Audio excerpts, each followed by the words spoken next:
केसरिया बालम आवो नी पधारो नी मारे देश रे। सारा प्रणाम, मैं हूं संतोष तिवारी। उदयपुर, झीलों की नगरी, सिटी ऑफ लेक।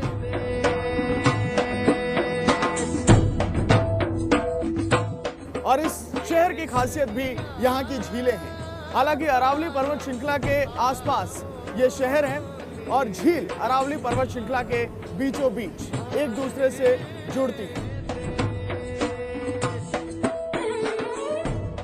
पर्यटक का खास स्थल और पर्यटन व्यवस्था को भी यहाँ काफी दुरुस्त कर रखा गया है ताकि काफी संख्या में यहाँ पर्यटक पहुंचे। मेरे पीछे अरावली पर्वत श्रृंखला है और चारों तरफ ये झील कहीं ना कहीं इस शहर की खूबसूरती को उठाती है। इस शहर की खूबसूरती को अगर महसूस करना है तो आपको इन झीलों में आना होगा।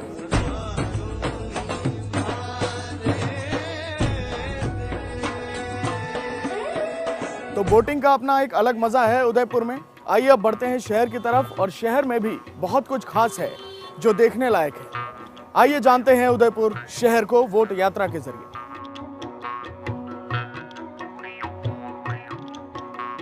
उदयपुर शहर को अगर आप और बेहतर तरीके से घूमना चाहते हैं तो ये घोड़े और ऊंट हैं जो आपको इस शहर की सैर तो करवाएंगे ही, साथ ही एक अलग मजा देंगे और इन पर बैठकर शहर को घूमना काफी आनंदमय होता है।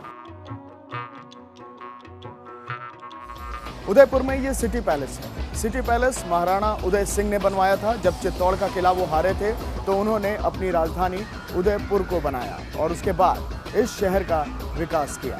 इस शहर के भीतर उस दौर में आने के लिए करीब 9 गेट बनाए गए थे।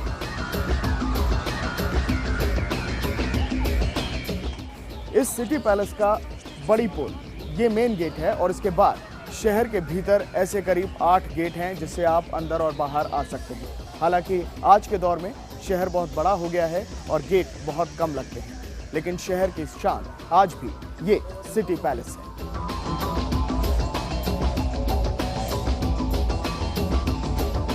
और सिटी पैलेस के ठीक बाहर से ही उदयपुर के बाजार शुरू हो जाते हैं और उदयपुर की ऐतिहासिक जितने भी सामान हैं आपको इन बाजारों में मिल जाएंगे।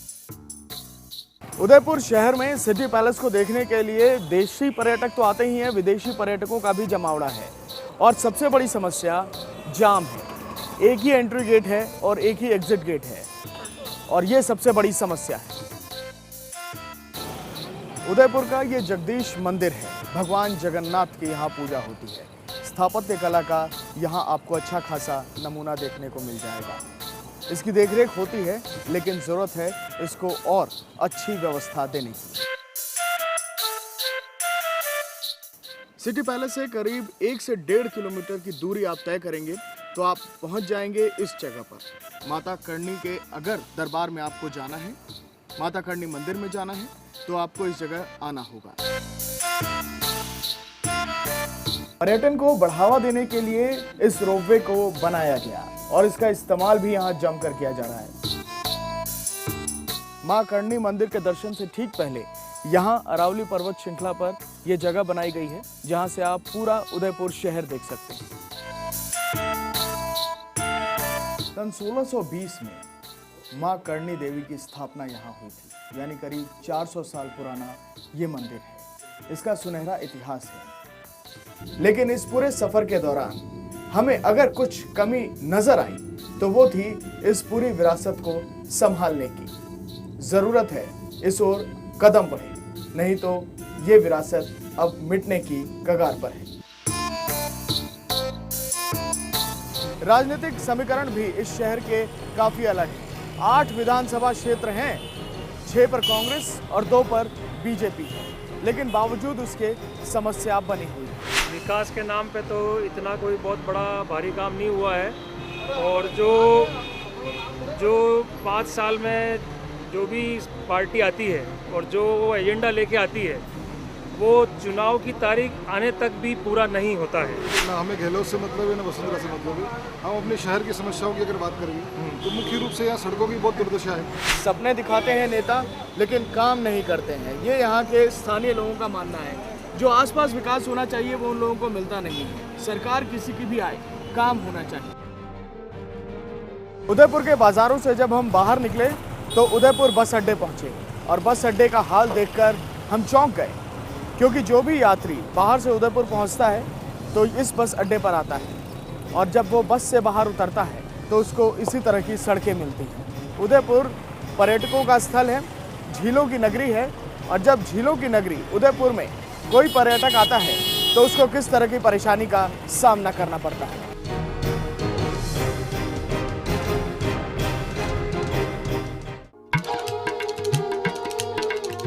मेवाड़ का एक और जिला डूंगरपुर। जी हाँ, इस जिले की भी कई खासियतें हैं, लेकिन ये माही नदी पार करने के बाद जिला शुरू होता है और इसके बाद इस जिले की खासियत ये है कि ये जिला भी आदिवासी बेल्ट में ही इसको गिना जाता है। यहाँ भी विकास की बहुत ज़्यादा ज़रूरत है। इसका ऐतिहासिक महत्व तो है ही। जिला बनने के बाद जितनी तरजीह इसको सरकार की तरफ से मिलनी चाहिए थी उतनी तरजीह इसको मिली नहीं। आइए आगे बढ़ते हैं, डूंगरपुर में जानते हैं वोट यात्रा में आखिर इस साल चुनाव के दौरान ये लोग क्या चाहते हैं और इनकी जरूरत क्या है, विकास के मायने में ये क्या समझते हैं। चलिए, डूंगरपुर में जैसे ही मैं भीतर जा रहा हूँ दोनों तरफ हरियाली है। ये वन क्षेत्र है। ज़्यादातर यहाँ पर आदिवासी रहते थे शुरुआत इतिहास में, लेकिन अब बसावट शहर की तरफ बढ़ चुकी है। लेकिन अब भी कुछ गांव हैं जो इतिहास को संजोए हुए हैं। उनके बच्चे इन्हीं जंगलों में रहते हैं। छोटे मोटे स्कूल यहाँ पर खुले हुए हैं सरकार की तरफ से, लेकिन कुछ खास ध्यान फिलहाल नहीं दिया गया है।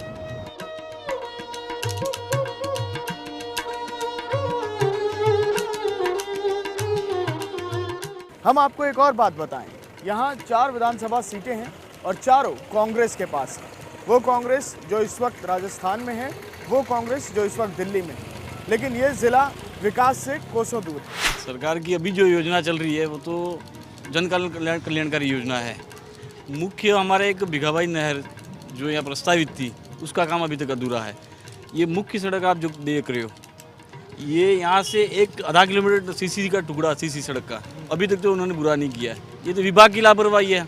बजट तो स्वीकृत हो चुका है, सरकार ने बजट स्वीकृत कर दिया है, लेकिन विभाग की लापरवाही से ये काम नहीं हो रहे। तो मतलब अब इनका नेक्स्ट ये कहना कि अब ये अगले जब चुनाव हो जाएंगे उसके बाद रिजल्ट है, उसके बाद ये बनेगा। ये मतलब ये बात तय है कि विभाग के द्वारा अब इसका कुछ होने वाला भी नहीं है। ये बेरोजगारों को यहाँ पर एक आश्वासन दे दिया गहलोत सरकार ने कि टीएसपी क्षेत्र में आपको अब रिजर्वेशन का लाभ दिया जाएगा, लेकिन अभी जैसे द्वितीय ग्रेड हमारा जो निकला है अभी कोई लाभ हुआ नहीं। मतलब चुनावी हथकंडा है कुल मिला के, जो कि हमको अभी तक टीएसपी बाहुल्य क्षेत्र में इतना उचित जो रिजर्वेशन मिलना चाहिए था वो नहीं मिला है। मैं ये विगत 5 सालों से ये देख रहा हूँ कि हमारे एसटी बाहुल्य ज़रूर है यहाँ, लेकिन जैसे SC ST का जो आरक्षण मिलना चाहिए, पहले हमारा 16 मिलता था, अब उठा के हमें 5% कर दिया है और ऐसी स्थिति में हमको कोई आरक्षण का बेनिफिट नहीं है। रही बात सड़कों की बात है तो मूल सड़क देख लो, इसके बाद हमारे गाँव स्तर की सड़क भी देख लो, तो वहाँ पर नगण्य जाने आने की कोई सुविधा नहीं है।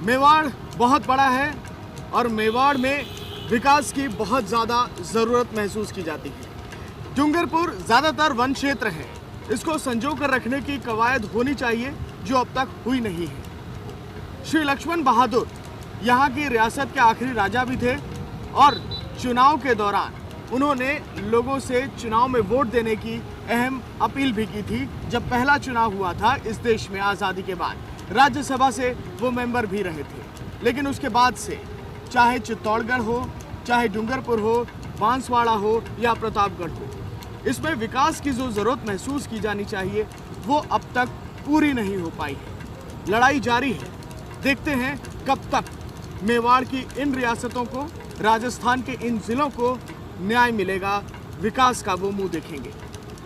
मेरे साथ फिलहाल इतना ही, लेकिन वोट यात्रा जारी है।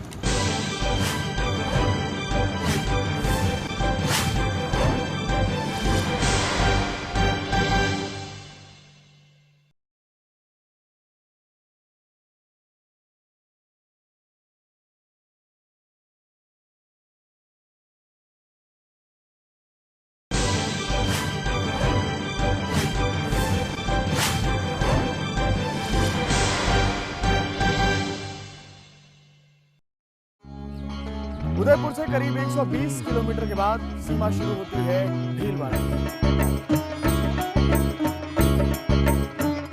भीलवाड़ा का इतिहास बहुत सुनहरा है। ये वन क्षेत्र में आता है।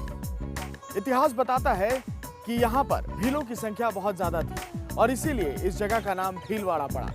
कई राजघरानों और महाभारत में अर्जुन की लड़ाई भी यहाँ भीलों से हुई थी। इतिहास सुनहरा है भीलवाड़ा का। आइए देखते हैं मिजाज इस शहर का क्या कहता है बोट यात्रा में।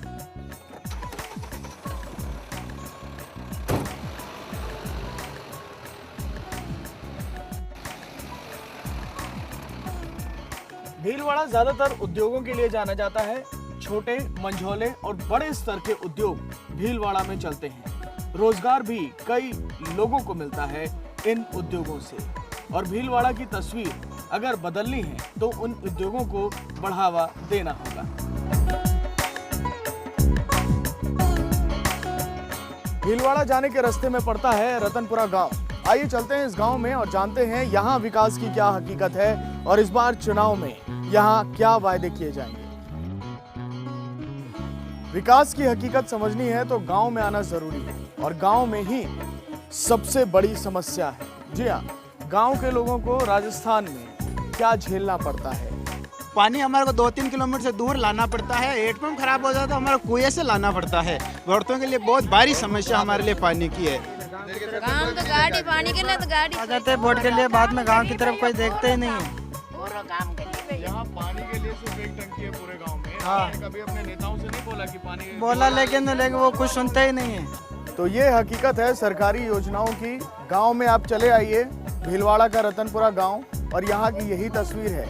ये गांव ऐसा है जहाँ ज़्यादातर मकान कच्चे हैं, लोगों के पास बीपीएल कार्ड बहुत कम है, सरकारी योजनाओं का फ़ायदा मिलता नहीं है और पीने के लिए जल ज़रूरी है, पानी ज़रूरी है। लेकिन इस पूरे गांव के लिए ये एकमात्र सरकारी टंकी है। अगर भरी हुई हो तो इन लोगों का पेट भर जाए पानी से, और नहीं भरती है तो ये लोग दर दर भटकते हैं पानी के लिए। ये राजस्थान के विकास की कहानी है जो आप वोट यात्रा के जरिए जान रहे हैं। चलिए आगे बढ़ते हैं। वोट यात्रा में अब हम पहुंच गए हैं भीलवाड़ा शहर। इसको औद्योगिक जिला कहा जाता है राजस्थान का। बहुत सारी खूबियां हैं यहाँ पर, लेकिन राजनीतिक समीकरण इस जिले के क्या बन रहे हैं इस वक्त। 7 विधानसभा सीटों में से 4 कांग्रेस के पास है, 3 बीजेपी के पास है। कांटे की टक्कर रहती है, लेकिन जो वर्चस्व रहता है यहाँ कांग्रेस का ज्यादा रहता है। सीपी जोशी कांग्रेस के वरिष्ठ नेता यहाँ से सांसद हैं और बहुत कुछ इस जिले के लिए उन्होंने किया, ऐसा लोगों का मानना है। लेकिन बीजेपी भी यहाँ बहुत ताल ठोकती है। क्या है सच्चाई, यहीं के लोगों से, यहीं के व्यापारियों से जानते हैं। कोई अच्छा रूल नहीं बना है जिससे गर्ल्स बहुत सिक्योरली घूम सके, फ्रीली रह सके। इसके लिए बहुत अच्छे रूल्स बनाने चाहिए। अपार्ट फ्रॉम दैट, जो कैंडिडेट्स प्रॉमिस करते हैं, जब उनको चाहिए होते हैं वोट्स, तो बहुत अच्छे प्रॉमिसेस करते हैं, बट जैसे ही वो जब जीत जाते हैं उसके बाद अपना चेहरा भी नहीं दिखाते हैं। राइट टू रिकॉल एक कंपलसरी रिक्वायरमेंट है जो दिया ही जाना चाहिए, लेकिन चुनावी मौसम, नेताओं के भाषण और उनके वादे कभी पूरे नहीं होते। वोट दे दिया, अब उनके पास सत्ता है, वो 5 साल के लिए पावर में है, आपके पास पावर नहीं है। सत्ता का केंद्र वो है, सत्ता का केंद्र जनता नहीं। आपने तो वोट यात्रा में आपने जाना लोग क्या चाहते हैं भीलवाड़ा के। आइए आगे बढ़ते हैं और देखते हैं शहर की हकीकत क्या है। टेक्सटाइल इंडस्ट्रीज के लिए भीलवाड़ा जाना जाता है और इसकी वजह क्या है, तो न्यू क्लॉथ मार्केट हमें वो वजह समझाएगी। चुनाव है और इस बार इस इंडस्ट्री की क्या जरूरतें हैं, क्या बीजेपी, कांग्रेस या फिर दूसरी पार्टियां इनकी जरूरतों को समझती है। आइए यहाँ के व्यापारियों से जानते हैं वोट यात्रा में कि इस बार टेक्सटाइल इंडस्ट्रीज के लिए वो क्या मांग रख रहे हैं। पिछले 10 साल से जो देख रहे हैं, ये प्रोग्रेस हमारे अपने बलबूते पे है। न हमें सेंट्रल से कोई मिला है, न स्टेट से कोई अभी तक कोई इसमें पैकेज मिला है। यहाँ राजस्थान में कोई व्यापार करने की तरफ इच्छुक नहीं है, कारण कि जो सुविधाएं हैं गवर्नमेंट की तरफ से फुलफिल नहीं हो रही।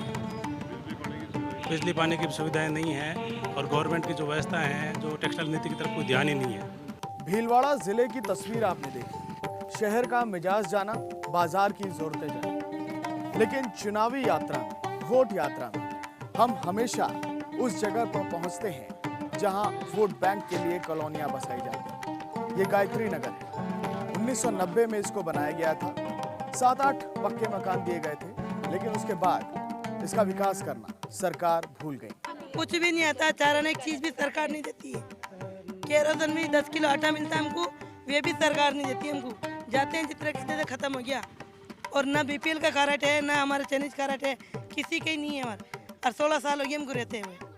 बहुत बड़े बड़े वादे अखबारों में, टीवी चैनलों में किए जाते हैं कि सरकार ये कर रही है, मगर यहाँ हकीकत ये है कि किसी प्रकार की सुविधा नहीं है यहाँ पर। मेवाड़ में अगर चित्तौड़गढ़ और उदयपुर का नाम शुमार किया जाता है तो भीलवाड़ा का नाम भी शुमार किया जाना चाहिए, लेकिन यहाँ की व्यवस्था बहुत ज़्यादा सुधार मांगती है। भीलवाड़ा में बहुत कुछ संभावित है जो आगे चलकर इस जिले को निखार सकता है, लेकिन एक ईमानदार कोशिश की जरूरत होनी चाहिए।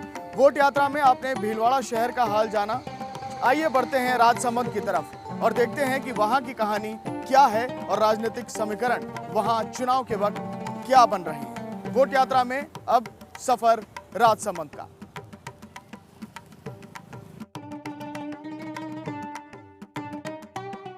राजसमंद जिले का ये मुख्य बाजार है और इस बाजार की सड़क देखकर यहाँ विकास को समझा जा सकता है।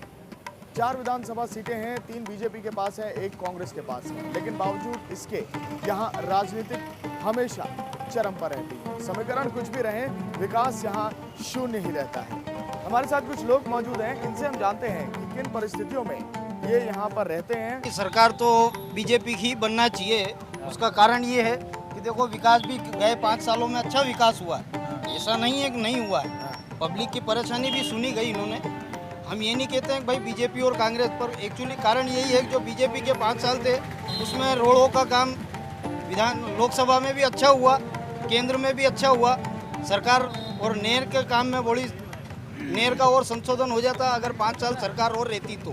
आज आम आदमी की जो समस्या है वो है बिजली की, पानी की, सड़क की, इनकी और कोई ध्यान, बेरोजगारी की, इनकी और कोई ध्यान नहीं दे रहा है। सबसे बड़ी दिक्कत ये है कि ये आपस में केवल सांप्रदायिक राजनीति करते हैं और उसी के आधार पर वोट लेते हैं और जीत करके और देश के ऊपर राज करते हैं। राजनेता हमसे ये उम्मीद करते हैं कि आप देश का भविष्य है, बड़े होकर हमें वोट देंगे, बड़े होकर हमारे लिए कुछ करेंगे, हमारे लिए हमारे देश के भविष्य को बनाएंगे। जब हमारे देश के भविष्य का खुद आप लोग ध्यान नहीं देते हैं तो हम कुछ क्या कर लेंगे। बहुत सारे सवाल हैं, लेकिन घिसा पिटा पुराना नेता अगर युवा इस तरह से बात करने लग जाएं तो कहीं ना कहीं परिस्थिति गड़बड़ हो जाती है और ऐसे में कोई क्या सोचेगा, विकास को लेकर कोई क्या समझेगा। राजसमंद में ये स्थिति है बाजारों की। आइए आगे बढ़ते हैं। राजसमंद का ये गोविंदा गांव है, 3 वार्ड में ये गांव आता है और यहाँ जो मूलभूत समस्याएं हैं वो बरकरार हैं।